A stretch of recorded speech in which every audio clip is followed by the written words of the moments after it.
마태복음 6장 13절 말씀 우리 한 목소리로 봉독하겠습니다. 마태복음 6장 13절입니다. 우리를 시험에 들게 하지 마시옵고 다만 악에서 구하시옵소서. 나라와 권세와 영광이 아버지께 영원히 있사옵나이다. 아멘. 네, 오늘 제목은 모든 영광은 하나님께 라는 제목입니다. 오늘 우리 소율이 문답 마지막 문답의 내용인데요. 중요한 단어들이 많이 나와 있습니다. 하나님의 말씀은 항상 중요하지만 오늘 어떤 면에서는 결론과 같은 중요한 답들이 있는 것 같습니다. 왜 나는 잘 안 될까? 이런 질문이 있는 분들은 오늘 답을 여기에서 꼭 찾을 수 있기를 바랍니다. 우리는 하나님이 주시는 기도 응답을 받아야 되는데 왜 잘 안 될까? 오늘 107문답의 내용을 통해서 중요한 응답을 받으시길 바랍니다. 107문의 문으로는 주기도문의 마지막 구절이 우리에게 무엇을 교훈하는가? 그 답으로는 주기도문의 마지막 말씀은 곧 대개 나라와 권세와 영광이 아버지께 영원히 있사옵나이다. 아멘 하는 것이니 이는 우리로 하여금 기도할 때에 하나님만 믿고 또 기도할 때에 그를 찬송하여 나라와 권세와 영광이 아버지께 있다 하라고 가르친 것이다. 또 우리가 우리의 원하는 뜻의 증거와 들으실 줄 아는 표로 아멘 하는 것이다. 이렇게 답을 하고 있습니다. 나라와 권세와 모든 영광이 아버지께 있기를 기도해라. 이렇게 예수님이 말씀해 주셨죠. 이것은 우리의 모든 현장에도 적용되어야 될 부분이고요. 또 우리의 교회 모든 성도들, 특히 전도자들이 적용해야 될 부분이라고 저는 생각합니다. 세 가지가 나왔는데 대개의 나라와 이 말은 무릇 모든 나라와 권세와 영광 이 말 속에 굉장한 것들이 들어있는데요. 나라라고 표현할 때는 창세기 1장 2절에 보면 천지가 창조되기 전에 먼저 창조되어진 영적 세력 천사들이 타락하게 됐죠. 3분의 1이 천사장과 함께. 그때 흑암, 공허, 혼돈의 상태가 되어져 있었습니다. 흑암의 나라죠. 이 혼돈, 흑암, 공허의 상태, 하나님과 함께하지 못하는 상태인데 여기에 대한 심각성이 없으면 하나님이 그 흑암의 나라에 창조의 빛을 비추시고 창조를 하셨죠. 그러니까 창세기 1장 3절에 이 창조의 빛이 왜 필요한지 그 심각성도 없는 겁니다. 흑암의 나라에 대한 심각성이 있어야 되는 거죠.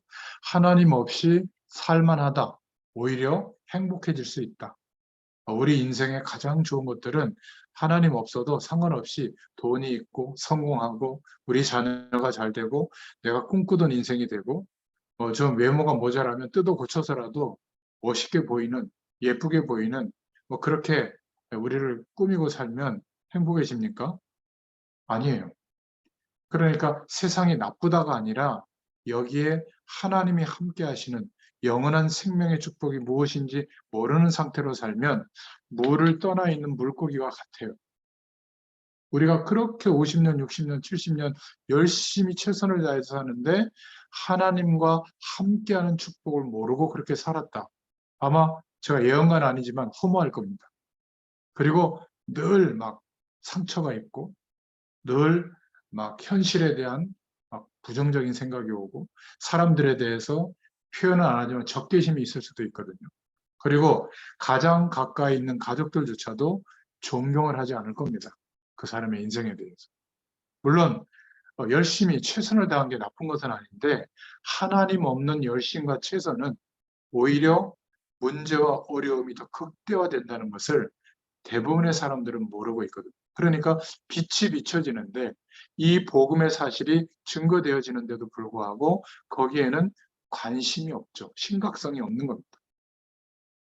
제가 30년 동안 현장에서 이렇게 말씀을 심부름하고 복음 전하고 말씀 운동을 이렇게 지속해 보니까 정말 하나님의 말씀이 심각하게 기대가 되고 또 붙잡고 기도하고 구하고 이게 거의 없어요. 많은 사람들이. 그냥 힘드니까 이 힘든 문제를 해결해 주는 정도의 말씀, 내가 인생을 아무리 열심히 살아도 이루어지지 않으니까 하나님이 좀 능력으로 역사해 가지고 내가 기대하던 삶을 좀 충족시켜 주는 정도? 그러니까 모르는 겁니다. 유대인들이 나쁜 게 아니라 하나님의 말씀이 임했는데도 그 말씀을 통하여 오실 메시아 그리스도의 약속을 붙잡고 하나님의 약속을 붙잡고 하나님을 바라보면 시공간을 초월하시는 하나님의 나라의 배경이 임하거든요. 말씀으로 창조되어진 우리 세상이 아니라 말씀으로 창조되어지지 않았지만 하나님과 함께하는 나라의 배경, 이 배경이 임하는 겁니다. 이 표현할 길이 없으니까 예수 생명, 예수 능력, 뭐 임마누엘의 축복 또는 성령 충만, 시공간을 초월하는 하나님의 능력, 성삼위 하나님의 축복 이렇게 표현하지만 단 한 사람도 예외가 없이 이 축복을 실제로 경험한 사람은 증인으로 세워졌습니다. 그러니까 우리는 우리가 자꾸 대단해지려고 노력하고 많은 것이 이루어지도록 노력하는데 나쁜 건 아니지만 중요한 거를 빼고 한다면 복음 가진 증인으로 서는 이것이 중요하거든요. 복음 때문에 그리스도 때문에 비로소 영원한 하나님의 축복이 우리에게 실제가 되도록 하나님은 약속하셨고 지금도 구할 때마다 역사해 주십니다. 그 기도를 하라. 그래서 하나님의 나라가 임하도록 기도해라. 모든 나라에 하나님의 나라의 배경이 임하도록 기도해라. 결국 유대인들이 멸망받은 것은 잘못 살았기 때문이 아니라 최선을 다해서 살았는데 이걸 못 본 겁니다. 빛이 비춰졌는데 약속된 그 빛이 오셨는데 유대인들은 그리스도를 못 봤죠. 왜냐하면 하나님이 트릭으로 감춰놓으신 거예요. 믿음의 사람만 볼 수 있도록. 무슨 얘기죠? 아니 예수님이 그리스도로 오셨는데 메시아로 오셨는데 그 당시에 대제사장의 집에 자녀로 출생했다면 그죠? 안 믿을 사람이 누가 있겠습니까? 그리고 예루살렘 시내의 가장 유력한 집안에 뭐 왕족 출신으로 태어났다면 누가 안 믿겠어요? 인정하겠죠. 근데 말구유, 말 먹이통에서 태어나고 말이죠.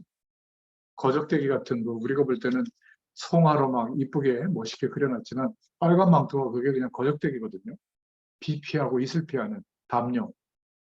그리고 먹을 게 없으니까 그냥 길거리 지나가다가 밀 이삭을 안식일에 막 까서 먹고 말이죠. 그 유대인들이 볼 때는 아무리 본인이 그리스도라고 하고 기적을 나타내는 것 같지만 그리스도로 인정할 수가 없었던 거죠. 그런데 연약하고 모자랐던 그 당시에 버림받았던 사람들이 인생에 소망이 없을 때 예수님의 소식을 듣고 전부 그리스도로 믿잖아요. 그래서 대단한 바리새파 사람들을 모아서 초대교회가 시작된 게 아니라 아무 보잘것없는 지역의 사람, 그게 갈릴리 사람들이거든요. 낙후된 지역에 있는 사람. 그런 사람들이 예수님을 그리스도로 믿고 또 승천하신 부활하시고 재림주로 오실 그 약속을 믿고 예수님이 그리스도라는 사실을 붙잡고 기도하면서 거기에 성령의 충만함이 임하니까 하나님의 나라의 배경이 임하니까 달라졌죠. 120명 정도밖에 안 됐는데 로마가 내리누르고 유대 나라 전체가 내리누르는데도 죽지 않았어요. 오히려 왕성해져서 약 300년, 400년이 지난 뒤에는 그 대제국 로마가 국교로 선포할 만큼 확산됐거든요. 생명은 없어지지 않습니다. 우리에게 정말 예수 생명이 와 있고 그 축복을 경험하기 시작하면 이 생명은 누룩처럼 확산되고 자라게 돼 있어요. 왜냐하면 조금 행복해지는 게 아니에요. 우리가 정말 상상할 수 없었던 하나님이 함께하는 이 은혜와 감격이 회복되잖아요. 그러면 삶의 이유와 내용이 바뀝니다. 이 정도가 아니라 구원을 받은 자만 아는 예수 그리스도께서 가지신 하늘과 땅의 모든 권세가 우리에게 와 있거든요. 그러니까 두려워하거나 피하거나 뭐 열등감을 느끼거나 뭐 이렇게 부끄러워하거나 이렇게 부러워하거나 이런 게 없습니다. 어마어마한 권세가 기도할 때마다 예수님 이름으로 선포하고 사용될 때마다 역사하는 것을 경험하거든요. 돈을 가지고 경험하는 사람도 많은 경험을 하죠. 근데 알 수 없는 내용이에요. 결국 모든 영광이 아버지께 있기를 기도해라. 구원받은 자의 특징이기도 하지만 하나님께 모든 영광을 하나님께 돌릴 수 있는 사람은 정말로 앞으로도 계속 하나님께 쓰임 받을 수 있는 기준이 됩니다. 여기에서 나오는 거거든요. 정말 이 구원의 감격이 있는 사람은 하나님께 감사할 수밖에 없죠. 우리의 모든 삶이 이쪽으로 향할 수밖에 없는 겁니다. 현장에서 말씀을 전달하고 전도 운동을 하는 이 현장 사역에도 굉장히 중요한 내용입니다. 어떤 면에서 예수님께서 주기도문에 이 말씀을 하시려고 앞에 말씀들을 하지 않았나, 저는 그렇게 봅니다. 시험에 들지 말게 하고 일용할 양식 뭐 이런 얘기를 하셨는데 뭐 그렇게 대단하게 막 심각한 얘기는 아니잖아요. 근데 마지막으로 대개 모든 나라와 권세와 영광이 아버지께 있음을 기도해라. 이 말씀을 결론적으로 기도의 내용을 알려주시는 거죠. 단어는 잘 알겠는데 왜 잘 안 될까? 그 말이죠. 한 가지 세 단어의 공통점은 하나님께 무엇 때문에 기도해야 되는가? 바로 이 부분입니다. 무엇 때문에 기도해야 되는가? 예수님께서는 마태복음 전체를 통해서 그런 거 기도 안 해도 된다. 먼저 구할 게 있는데 하나님의 그의 나라가 임하도록 기도하고 그렇게 될 수 있도록 우리에게 정말 축복을 베풀어 주신 그의 의, 예수님의 죽으심과 부활, 그리스도 되심을 기도해라. 그렇게 예수님이 말씀하셨잖아요. 그러니까 많은 교회와 교단들이 그냥 예사로 생각하고 있는 가장 중요한 부분, 지금 흑암의 나라, 흑암 세력이 진을 치고 있고 하나님 없어도 살만한 가능성으로 가득 차 있는 이 흑암의 나라, 사탄의 전략이 뭐 어마어마하게 파고들고 있는데, 그래서 너희는 그의 나라와 권세와 영광이 아버지께 있음을 기도해라. 이렇게 말씀하고 있는 것이죠. 자, 그럼 본론으로 살펴보겠습니다. 나라와 이 나라는요, 창세기 1장 2절에 나와 있죠. 아담과 하와가 창조되기 전에 흑암, 공허, 혼돈이 이 사단 때문에 천사장의 역할을 했던 그 사단이 하나님께 대항하면서 천사들 3분의 1이 하나님께 대항에 동참했죠. 결국 영원히 하나님과 함께 할 수 없는 그런 영적 존재가 된 겁니다. 그래서 사단이 역사하는 배경이 있게 된 거죠. 여기에 대한 절박함이 없으면 창세기 1장 3절에 왜 창조의 빛으로 하나님이 창조하셨는가? 빛에 대한 필요성이 없는 겁니다. 세상이 좋고 먹고 놀고 뭐 그냥 행복하게 살고 이게 전부라면 굳이 하나님의 말씀, 굳이 하나님의 은혜가 필요가 없게 됩니다. 그러니까 하루를 시작할 때 임마누엘의 축복을 기대하고 구하는 내용이 없는 겁니다. 오늘 이런 문제 있는데 해결해 주시고, 오늘 중요한 시험이 있는데 시험 잘 보게 해주시고, 주로 이런 기도잖아요. 그죠? 그런 거 알고 계신다고 했어요. 물론 그런 기도도 구체적으로 우리가 해야 될 때는 해야 되지만 진짜 중요한 기도, 오늘 하루를, 오늘 이 시간까지 살아왔는데 정말 성령 충만을 경험하고 그 은혜와 힘으로 오늘을 인도받아 왔다면 오늘 하루에 어떤 일이 있더라도 해석이 됐을 거예요. 왜 하나님이 그런 것들을 허용하셨고 나의 실수를 용납하셨는지 아실 겁니다.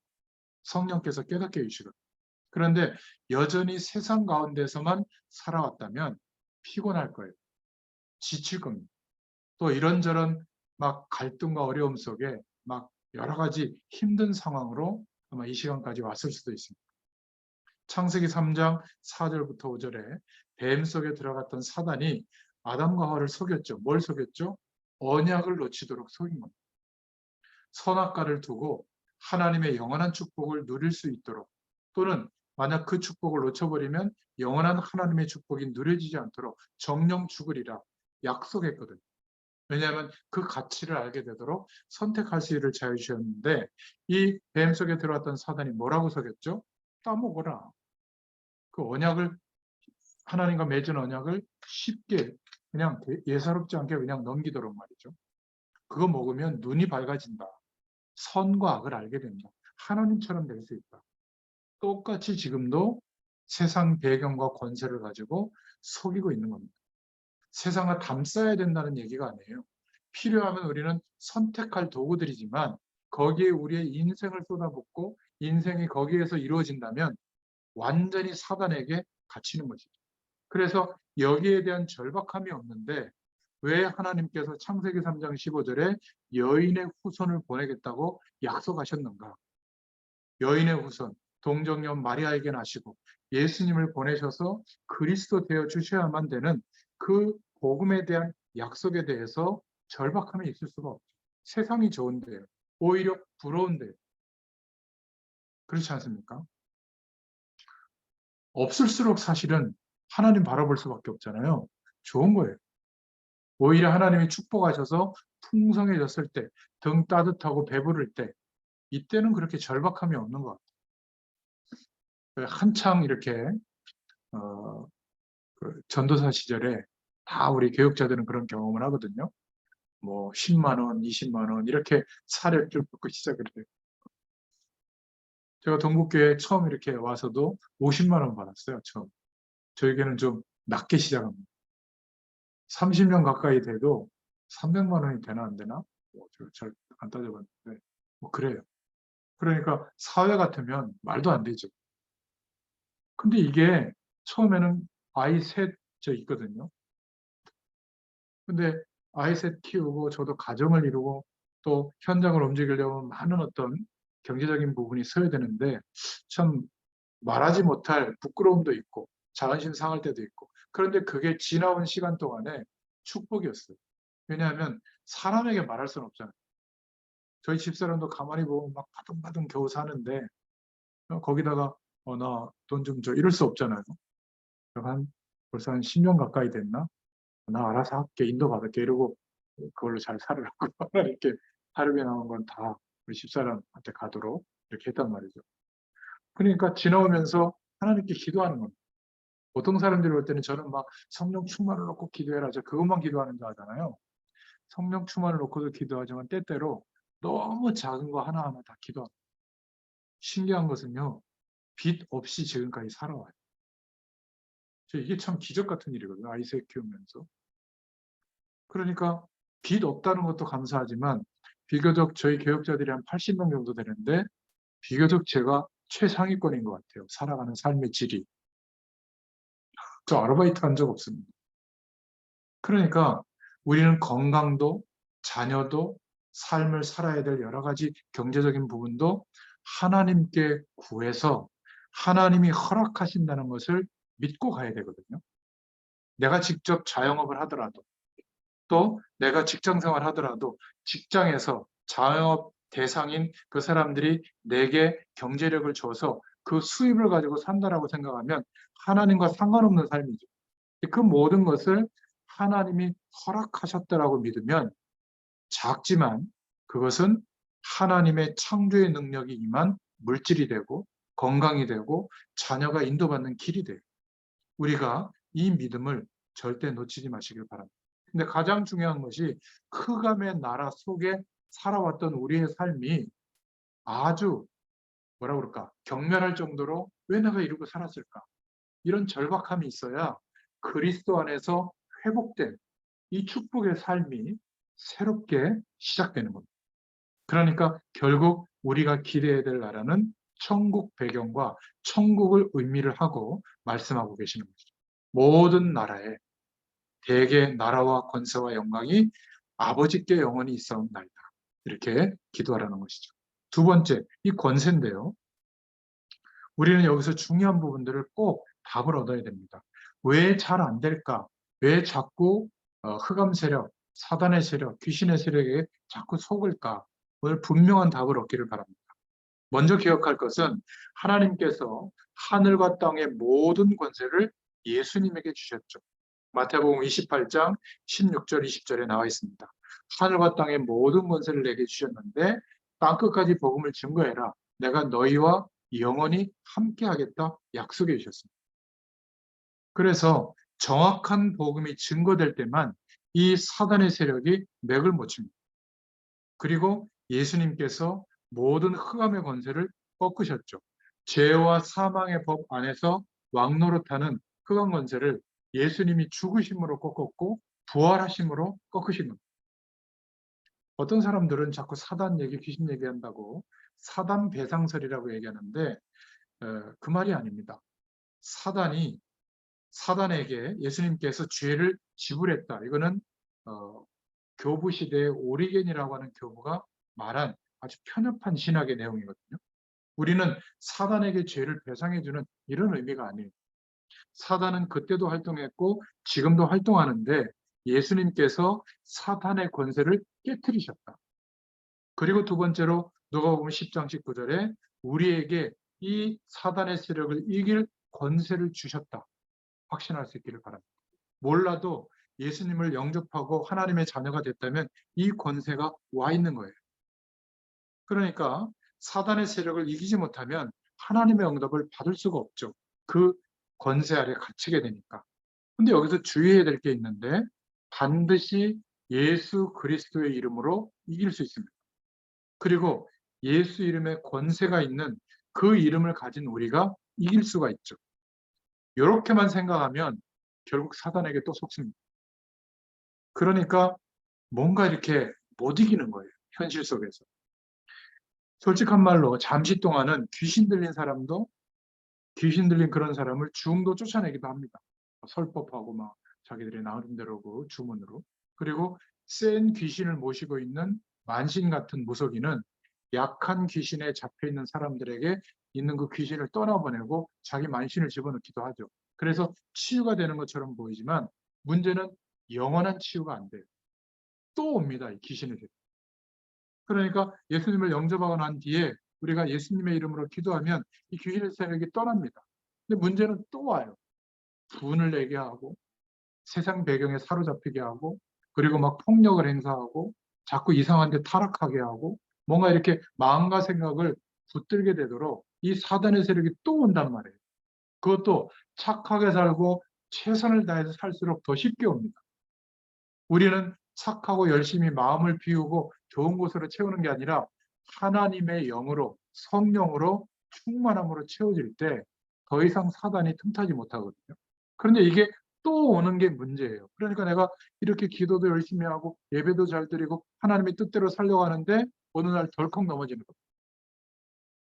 대단한 목사님들도 어느 날 그 마음의 틈을 벌어질 때 하나님을 바라보지 못할 때 사단이 공격하는 거거든요. 넘어뜨리는 거예요. 근데 우리는 누구를 공격하죠? 그때 성도들은 목사님을 공격합니다. 어떻게 목사님 그럴 수 있냐? 진짜 공격은 누구에게 해야 돼요? 그 문제를 일으키도록 속이는 사단을 공격하는 게 옳잖아요. 오히려 인간이구나, 목사님도. 대단한 줄 알았지만 우리와 별 바 없구나. 우리가 기도해 드려야지. 이러면 그 위기가 오히려 중요한 축복으로 바뀔 텐데 거의 우리가 평가하는 게 사람들을 볼 때 예수 믿는 게 왜 저래? 정로님이 왜 저래? 그렇지 않습니까? 가족끼리도 너 말이 수련회 갔다 왔다면서 왜 그 행동을 그따로밖에 못해? 이게 뭐냐면 사단이 다시 역사하고 있다는 것을 자꾸 모르게 되도록 놓치는 겁니다. 그러니까 흑암 존재는 지금도 살아서 권세를 다 꺾고 예수님이 그리고 그 이길 권세를 줬는데도 속고 있는 겁니다. 어쩔 수 없이 속게 되는 거죠. 그래서 세 번째가 중요한데 사단이 저와 여러분과 교회를 속일 수 있는 부분을 없애라. 이게 최고의 권세입니다. 이미 예수 이름으로 끝났기 때문에 속일 수 있는 분위기를 만들지 마라. 쉽게 남을 판단하고 여기서 지는 거예요. 그때 사단이 또 속이는 거죠. 그러니까 예수 이름의 권세, 내게 그 이름의 권세가 와 있다는 것을 알고 있는데 자꾸 사단이 역사하고 틈탈 수 있는 조건을 만들어주는 거, 그거를 없애라. 이게 최고 권세를 가진 자가 누리는 삶의 내용입니다. 이 말을 못 알아들으면 진짜 하나님의 응답은 잘 모르게 될 겁니다. 늘 다툼과 시기 질투에 휘말릴 거예요. 그리고 목회자에 대해서, 중직자에 대해서, 교회에 대해서도 함부로 말한다면 자꾸 사단에게 저와 여러분을 속일 수 있는 충분한 능력이 사단에게 있거든요. 그 페이스를 자꾸 만들어주는 것과 같아요. 몰라도 예수 이름의 권세는 우리가 와 있기 때문에 이미 끝나버렸기 때문에 그렇죠? 그런데 왜 자꾸 보통 사람들, 믿음이 좀 있다고 하는 사람들 왜 자꾸 귀신 얘기하고 사단 얘기하냐? 또 찾아오니까. 또 찾아오고 또 속이니까.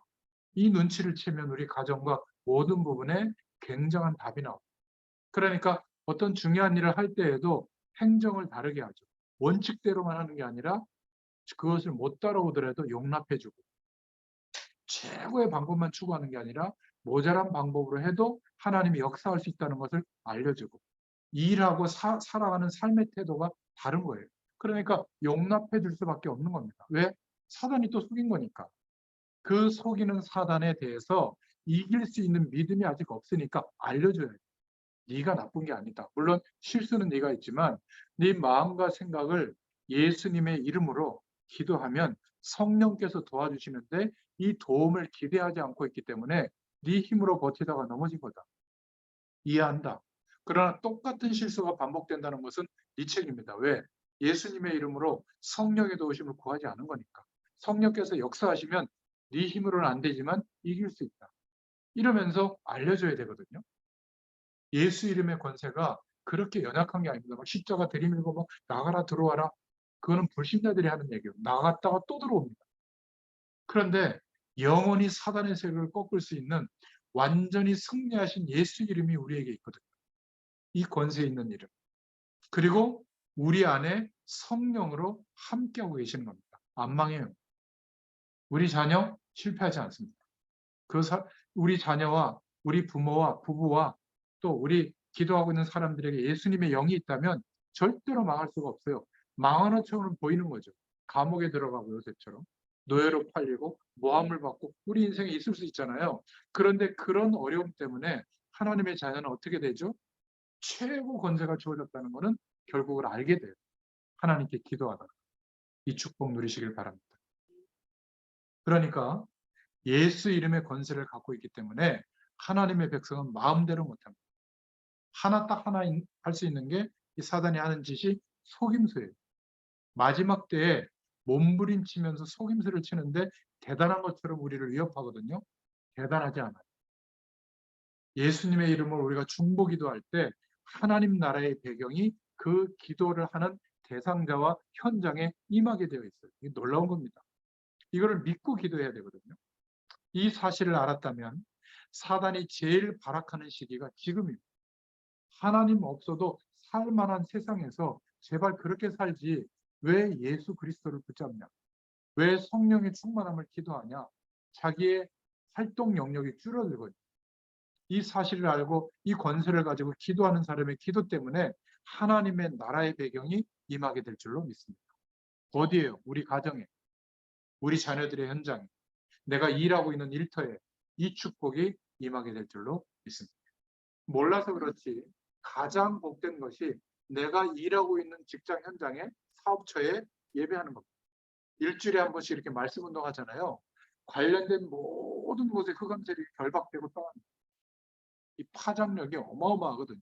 거기에서 복음의 가치를 붙잡고 기도한다? 짧지만 이게 뭐라 그럴까요? 삼성이 우리를 거래처로 삼아서 남들보다 200% 이상 이윤을 더 준다. 이런 계약 성사하는 것보다 더 큰 거예요. 근데 이거를 모르더라고요. 뭐가 그렇게 바쁜지 말이죠.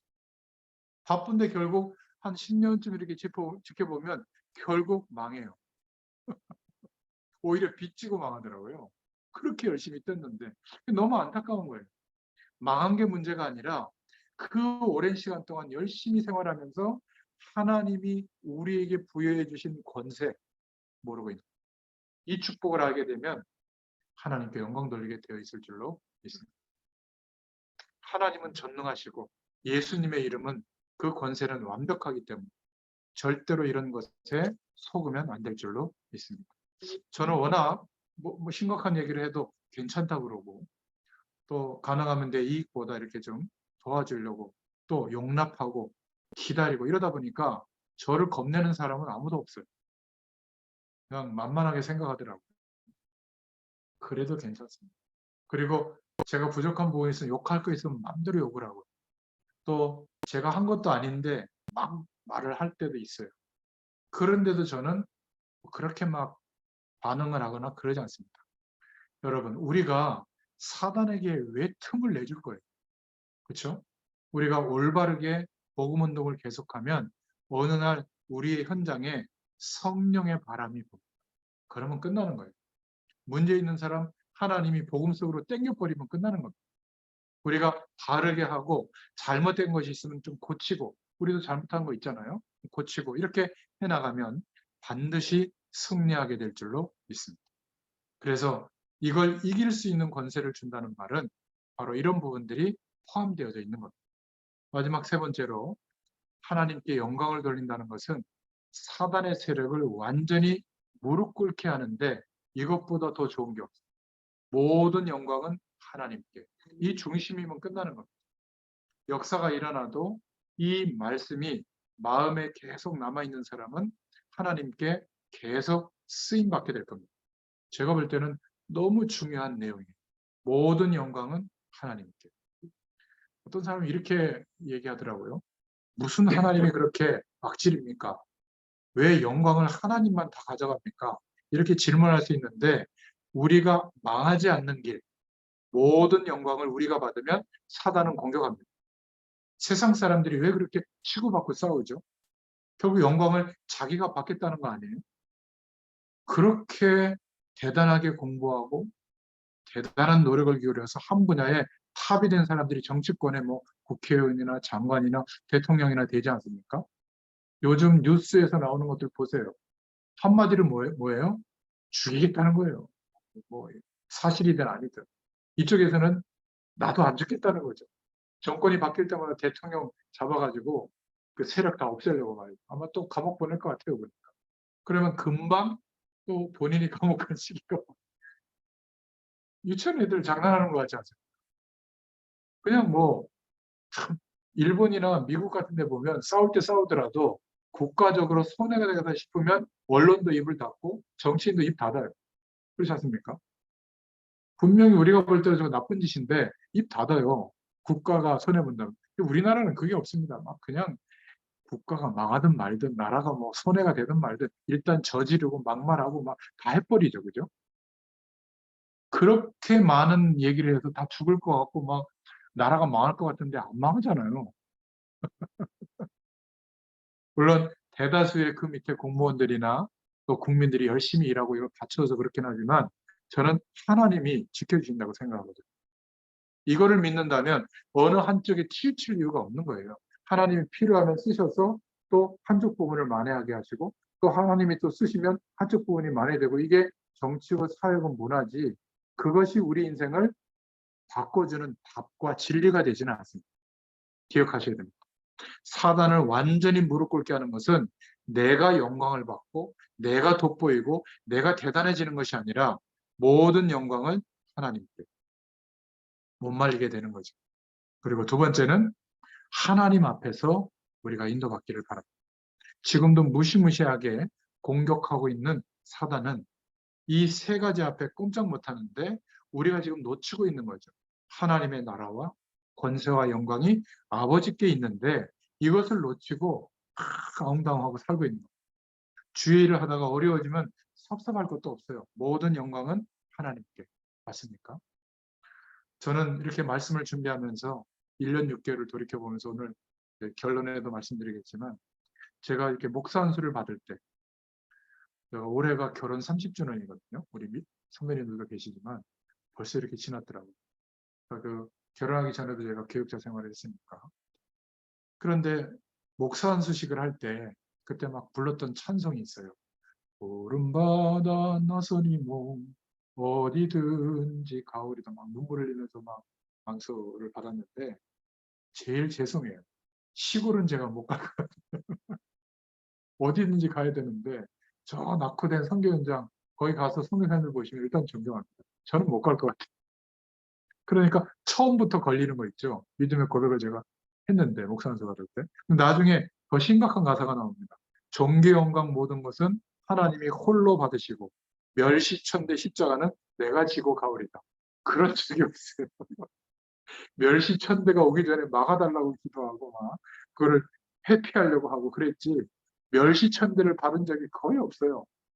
여러분 핍박받기 전에 내가 일부러 꼬리 내리잖아요. 그게 막 싫으니까. 그러니까 목사 안수를 받을 때 목회자로서 결단했던 그것도 돌이켜보면 참 못했어요. 하나님 앞에서 생각해보면 교만할 것도 없고요. 지금 성도들이 교회에서 요만큼 섭섭하게 하면 교회 안 옵니다. 그 정도로 복음이 약합니다. 장로님들끼리, 중지자끼리 패를 나눠서 막 싸우는 이 교회가 한국에 많아요.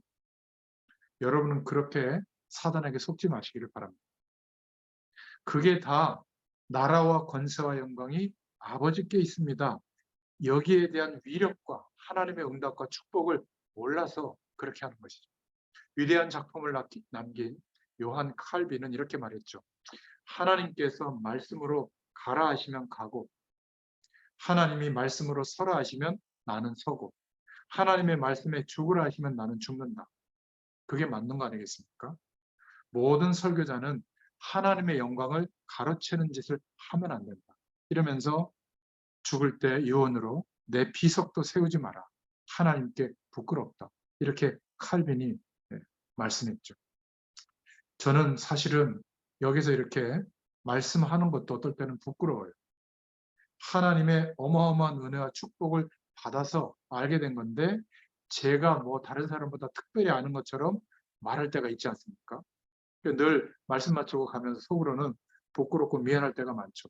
나보다도 훌륭한 목회자들이 많은데 나를 통해서 이렇게 말씀을 전달받구나. 좀 미안하다. 좀 미안하고 감사할 따름입니다. 하나님의 은혜로 살아왔는데 꼭 내가 뭘 대단하게 한 것처럼 말할 때 여러분들은 또 이렇게 막 적고 있잖아요. 미안해요.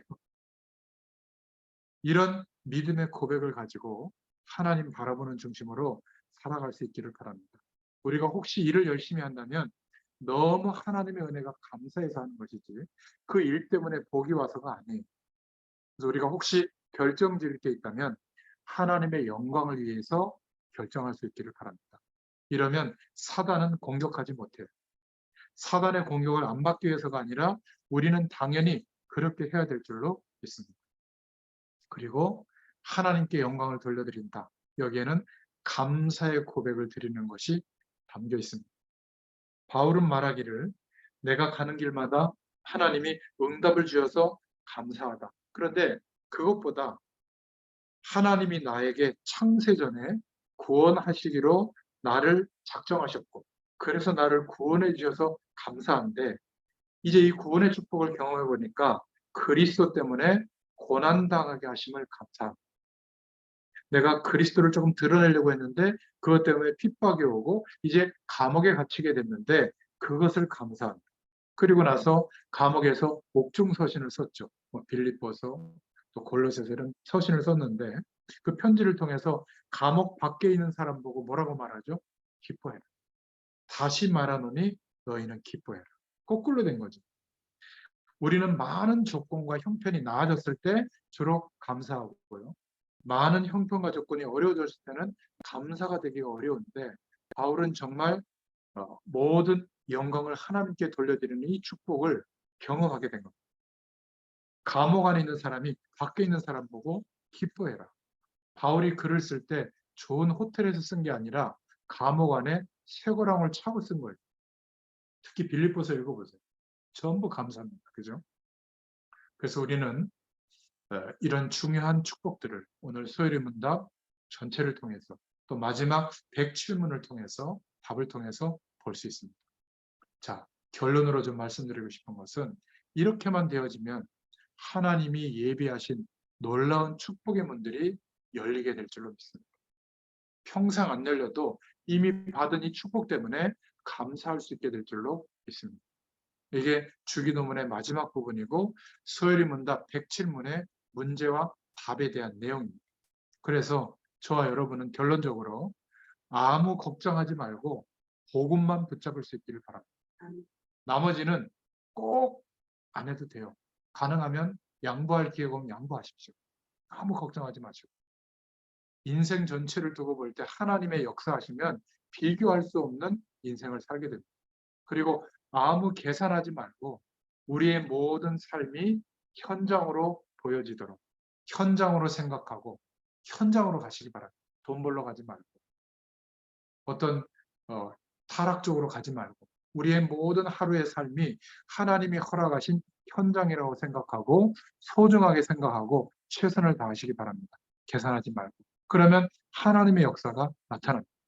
그리고 아무 염려하지 말고 현장을 살리는, 우리에게 맡겨주신 사람들을 살리는 시간과 장소를 정해서 지속적으로 말씀 운동하시길 바랍니다. 이 안에 모든 것이 다 함축되어 있고 담겨 있습니다. 모든 영광은 하나님께, 나라와 권세와 영광이 아버지께 있사옵나이다 라고 기도해라. 이게 답니다. 저는 이 복음을 깨닫기 전에 너무 이상했어요. 뭐 인생에 답이 없으니까. 내가 누구인지 답이 안 나오니까. 복음을 깨닫기 전에는 뭘 해야 될 것이냐가 아니라 너무너무 희망이 없는 상태에서 절망 가운데 있었죠. 진짜로 어떻게 해야 될지 모르는 상태였어요. 근데 그때 하나님께서 은혜를 베풀어 주셔서 복음을 알게 됐어요. 저는 복음을 알게 되면서 내 자신이 너무 그랬기 때문에 이 복음을 조금 알고 고백하는데 하나님께서 저를 변화시켜 주셨어요. 지금까지 그 하나님이 축복하시는 가운데 많은 놀라운 은혜들을 경험했습니다. 그래서 30년 동안 끊임없이 현장을 향해서 인도받게 됐는데요. 결국 제가 돌이켜보면 조금 안다라고 막 핏대 세고 얘기했던 그것이 하나님의 영원한 축복을 어떨 때는 가려울 때도 있고 또 신앙을 좀 편협하게 전달하는 경우도 너무 많았어요. 우리 평신도들, 중직자들은 헌금하면서 신앙생활하는데 저는 사례금을 받아가면서 심부름하고 얼마나 죄송한지. 그리고 30년 돌이켜보면 굽이굽이 많은 일들이 있었지만 그 일들을 통해서 하나님은 많은 은혜를 주셨습니다. 이루 다 말할 수가 없어요. 얼마나 감사한지. 그래서 알고 봤더니 간단한 답이 나왔습니다. 하나님께서 흑암의 나라에서 나를 건져내시고 예수 그리스도로 말미암아 이제는 저 흑암에 빠져 있는 사람들과 그 현장을 건져내라고 저의 인생을 인도하신다는 것을 알게 됐습니다. 그래서 오늘 하루도 이 축복의 방향을 두고 인도받고 있거든요. 모든 영광은 하나님께로. 제가 막 성경만 보고 기도만 하는 게 아닙니다. 저희 집사람하고 딸내미가 와서 그동안 갈고 닦았던 코다리를 제가 사가지고 양념을 해가지고 네이버에 보면 다 나옵니다. 제법 맛있어요. 그래서 오늘 딱 해줬더니 막 맛있다고 먹는데요. 이것도 모든 영광을 하나님께 돌려드리는 행동입니다. 집안일을 조금 도와주고 또 자녀들이 고민하는 것을 조금 이해해주는 터무니없는 행동을 하더라도 그 자녀의 입장에서 생각해보고 용납해주고 허용하고 기다려주는 것, 믿어주는 것. 이게 다 하나님께 영광 돌려드릴 수 있는 사람들의 삶의 방식이에요. 이 안에 방법, 선택이 다 들어있어요. 보통 열심히 일하는 사람들 보면 이걸 안 해요. 자기 기준대로만 판단하는 거예요. 그러다가 스스로 갈등에 빠지고 시험에 빠져가지고 결국은 일을 망치게 되죠. 누구의 전략이겠습니까? 사단의 전략에 우리가 걸려들 필요가 없는 것이죠. 우리에게 잘못하는 사람, 일을 함께해도 모자라는 사람, 이런 사람들은 하나님의 손에 맡기면 가장 빠릅니다. 내 남편, 아내, 자녀들, 부모님, 어떨 때는 막 너무 못되게 굴 때 어떻게 합니까? 하나님께 맡기면 돼요. 가장 빠릅니다. 근데 그때 감사하면서 맡기시기 바랍니다. 남편과 아내, 자녀들이, 부모님들이 돌아다니면서 이상한 짓 하고 있으면 감사하세요. 일단. 암 걸려보세요. 병상에 누워보세요. 그 가서 막 수발하는데 너무 힘듭니다. 그래도 건강하게 돌아다니니까 일단 감사하고 그렇게 기도하잖아요. 어느 날 하나님이 복음 속으로요. 이리와 하고 잡아 당겨버립니다. 아무리 반대해도 하나님이 당겨버리면 끝나는 거예요. 우리는 이 사실을 알고 있기 때문에 믿고 기다리는 겁니다. 기도하면. 전능하신 하나님께서 주의 사자를 파송하면 바로 끝나는 거예요. 조금 우리가 중보기도에 해줘야 될 것은 너무 하나님께 얻어터지고 오면 만십창이가 돼서 오거든요. 그렇게 되지 않도록 덜 고생하고 오도록 중보기도 해줘야 되겠죠. 우리는 전부 감사뿐입니다. 모든 영광을 하나님께 돌려드시기를 축원드립니다. 기도하겠습니다. 하나님 감사합니다. 코로나 시기가 한창일 때 저희들에게 신앙의 근간과 믿음의 뿌리가 복음 안에서 세워질 수 있도록 1600년경에 영국의 믿음의 선배님들이 고백했던 웨스트민스터 신앙 고백, 수어리 문답을 차근차근 말씀을 붙잡고 기도하면서 인도받게 하심을 감사합니다. 모든 부분에 그리스도가 주인 되셔서 우리의 삶을 인도해 나가시는 하나님의 주권 속에 있음을 고백합니다. 우리의 매일매일이 하나님께 영광이 되도록 축복하여 주시옵소서. 예수님의 이름으로 감사하며 기도드렸습니다. 아멘. 감사합니다.